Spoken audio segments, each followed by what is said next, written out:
محترم بھائیوں اور بہنوں، السلام علیکم ورحمۃ اللہ وبرکاتہ۔ اس ایک عمل کے ذریعے آپ جو چاہتے ہیں وہ حاصل کر سکتے ہیں۔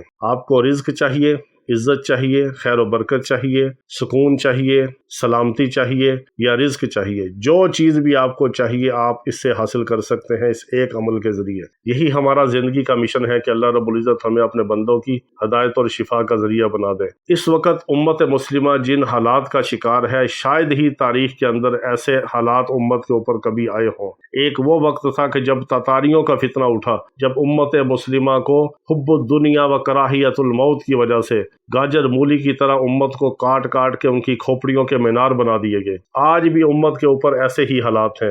امت مسلمہ کا جو خون ہے وہ پانی سے زیادہ سستا ہے۔ امت مسلمہ کی کوئی عزت نہیں، کوئی آبرو نہیں، ان کا کوئی پرسان حال نہیں۔ اس کی وجہ یہی ہے کہ ہمیں وہن کی بیماری لگی ہوئی ہے۔ میرے آقا علیہ الصلوۃ والسلام سے پوچھا گیا کہ یا رسول اللہ صلی اللہ تعالی علیہ وسلم، یہ وہن کیا ہے؟ تو میرے آقا علیہ الصلوۃ والسلام نے فرمایا حب الدنیا و کراہیت الموت، کہ دنیا کی محبت اور موت سے نفرت۔ یہ جب امت کے اندر بیماری آئے گی تو ان کی تعداد سمندر کی جاگ کے برابر بھی ہوگی، تو امت ذلیل و خوار ہوگی اور ساری باطل اور کافر قومیں امت کے اوپر اس طرح ٹوٹ پڑیں گی کہ جس طرح بھوکے دسترخوان کے اوپر آ کے کھانے کے اوپر ٹوٹ پڑتے ہیں۔ آج وہی حالت ہے امت کی۔ اس دور کے اندر بھی ہمیں چاہیے کہ ہم اپنے اخلاق کا جائزہ لیں، اپنے کردار کا جائزہ لیں، اپنے معاملات کا جائزہ لیں، اپنے عقائد کی اصلاح کریں، اپنے اعمال کی اصلاح کریں، اپنے آپ کو کفر، شرک سے، بے حیائی سے، برائی سے، بدکاری سے، نحوستوں سے، حرام خوریوں سے، حرام کاریوں سے، جھوٹ سے، فراڈ سے، دھوکے سے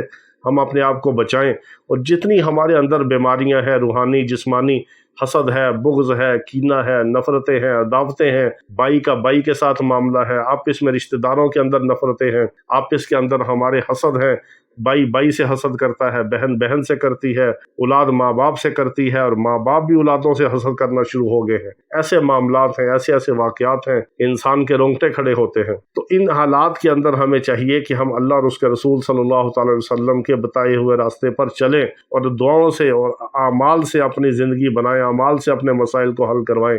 آپ جس چیز کی خواہش کرتے ہیں، جو چاہتے ہیں، آپ اس سے حاصل کر سکتے ہیں۔ اس کا بڑا آسان سا کلیہ ہے۔ آپ کو اگر رزق چاہیے تو آپ دوسروں کو رزق بانٹنا شروع کر دیں، آپ دوسروں کے کام آنا شروع کر دیں، غریبوں کو آپ راشن دینا شروع کر دیں، آپ صدقہ خیرات کرنا شروع کر دیں، رشتہ داروں کو، بہن بھائیوں کو دعوتیں کریں، ان کو کھانے کھلائیں۔ کوئی موسم آتا ہے گرمی سردی کا تو لباس خرید کے اپنی بہنوں کو اس میں ایک ایک لباس تحفہ دیں، اپنے بیوی بچوں کو تحفہ دیں، اپنے رشتہ داروں کو، اپنے محلے داروں کو، غریبوں کو آپ ایک ایک سوٹ بھی بانٹ سکتے ہیں۔ اگر آپ نے نیا سوٹ سلایا، آپ کے پاس پرانا ہے، تو وہ کسی غریب کو دے دیں، صدقہ کر دیں، آپ کو اس کا بھی اجر اور ثواب ملے گا۔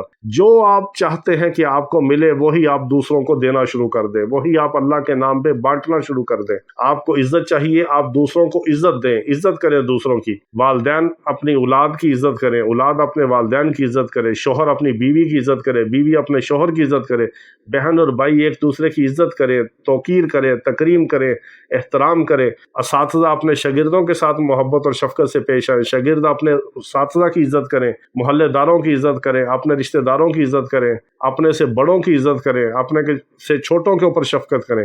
اللہ آپ کو عزتوں سے نوازے گا، عزت کے تاج پہنائے گا، دنیا کے اندر بھی اور آخرت کے اندر بھی۔ آپ کو رزق چاہیے تو آپ غریبوں کو بانٹنا شروع کر دیں۔ یہ نہیں کہ آپ بہت ٹرکوں کے ٹرک آپ کے پاس سامان ہو تو پھر آپ اس کو تقسیم کریں۔ آپ صدقہ کر کے کھجور کی ایک کھجور دے کے آپ اس سے اجر اور ثواب حاصل کر سکتے ہیں۔ یہی حدیث مبارکہ کے اندر آیا کہ تم صدقہ کرو اور بلاؤں کو ٹلواؤ اپنے اوپر سے، اور اللہ کی رضا حاصل کرو، اور چاہے تمہیں کھجور کا ایک ٹکڑا دے کے ہی کیوں دوزخ سے نہ بچنا پڑے۔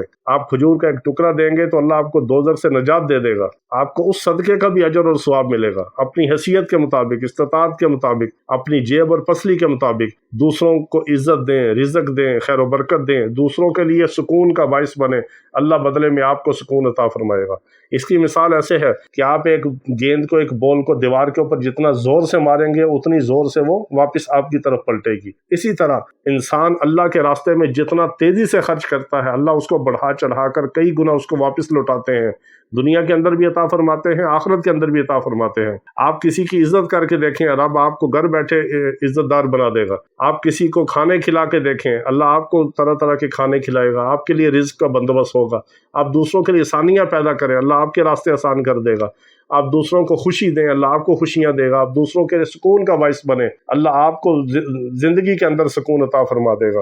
ایک ہوتا ہے نعمتوں کے ساتھ بدن کا آرام، ایک ہوتا ہے دل کا سکون، چین اور اطمینان۔ ان دونوں کے اندر فرق ہے۔ آپ اچھے بیڈ رومز کے اندر، آپ اچھے بیڈ کے اوپر، آپ قیمتی سے قیمتی آپ میٹرس کے اوپر بدن کو آرام اور دے سکتے ہیں، لیکن دل کا سکون آپ حاصل نہیں کر سکتے۔ دل کا سکون اگر آپ کو ملے گا تو آپ کو مسجد کی چٹائی پہ ملے گا، آپ کو جھونپڑی کی بوری کے اوپر دل کا سکون بھی مل جائے گا۔ دل کا سکون اور اطمینان اللہ کی نعمت ہے، بدن کا آرام اور سکون اور ہے، دل کا سکون اور ہے، اور دل کا سکون ہے الا بذکر اللہ تطمئن القلوب۔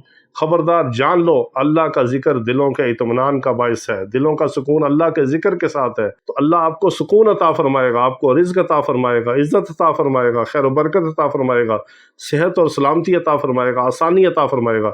جو آپ چاہتے ہیں، آپ حاصل کرنا چاہتے ہیں، اس کو آپ بانٹنا شروع کر دیں، وہی آپ کو بدلے میں ملنا شروع ہوگا۔ بس آسان سا کلیہ ہے، اس کو آزما کے دیکھیں، آپ کو وہ چیز نہ ملے پھر آپ کہیے گا۔ یہ قرآن و سنت کے مطابق ہے، یہ اللہ رسول کے فرمان کے مطابق ہے کہ آپ جو چیز بانٹیں گے، علم چاہتے ہیں تو آپ علم بانٹنا شروع کر دیں۔ اللہ کے بندوں کو جو آپ کے علم میں ہے، جو آپ کا ہنر ہے، جو آپ کا علم ہے، وہ آپ ان کو بانٹنا شروع کر دیں، اللہ آپ کے علم میں اضافہ کر دے گا۔ جو آپ حاصل کرنا چاہتے ہیں وہ آپ دوسروں کو دینا شروع کر دیں، رب بدلے میں آپ کو دنیا میں بھی دے گا، آخرت میں بھی اس کا۔ آپ قیمتی سے قیمتی آپ میٹرس کے اوپر بدن کو آرام اور دے سکتے ہیں، لیکن دل کا سکون آپ حاصل نہیں کر سکتے۔ دل کا سکون اگر آپ کو ملے گا تو آپ کو مسجد کی چٹائی پہ ملے گا، آپ کو جھونپڑی کی بوری کے اوپر دل کا سکون بھی مل جائے گا۔ دل کا سکون اور اطمینان اللہ کی نعمت ہے، بدن کا آرام اور سکون اور ہے، دل کا سکون اور ہے، اور دل کا سکون ہے الا بذکر اللہ تطمئن القلوب۔ خبردار جان لو اللہ کا ذکر دلوں کے اطمینان کا باعث ہے، دلوں کا سکون اللہ کے ذکر کے ساتھ ہے تو اللہ آپ کو سکون عطا فرمائے گا، آپ کو رزق عطا فرمائے گا، عزت عطا فرمائے گا، خیر و برکت عطا فرمائے گا، صحت اور سلامتی عطا فرمائے گا، آسانی عطا فرمائے گا۔ جو آپ چاہتے ہیں، آپ حاصل کرنا چاہتے ہیں، اس کو آپ بانٹنا شروع کر دیں، وہی آپ کو بدلے میں ملنا شروع ہوگا۔ بس آسان سا کلیہ ہے، اس کو آزما کے دیکھیں، آپ کو وہ چیز نہ ملے پھر آپ کہیے گا۔ یہ قرآن و سنت کے مطابق ہے، یہ اللہ رسول کے فرمان کے مطابق ہے کہ آپ جو چیز بانٹیں گے، علم چاہتے ہیں تو آپ علم بانٹنا شروع کر دیں۔ اللہ کے بندوں کو جو آپ کے علم میں ہے، جو آپ کا ہنر ہے، جو آپ کا علم ہے، وہ آپ ان کو بانٹنا شروع کر دیں، اللہ آپ کے علم میں اضافہ کر دے گا۔ جو آپ حاصل کرنا چاہتے ہیں وہ آپ دوسروں کو دینا شروع کر دیں، رب بدلے میں آپ کو دنیا میں بھی دے گا، آخرت میں بھی اس کا اجر عطا فرمائے گا۔ اللہ رب العزت ہمیں جو کہا سنا ہے اس پر عمل کرنے کی توفیق عطا فرمائے۔ وآخر دعوانا ان الحمد للہ رب العالمین۔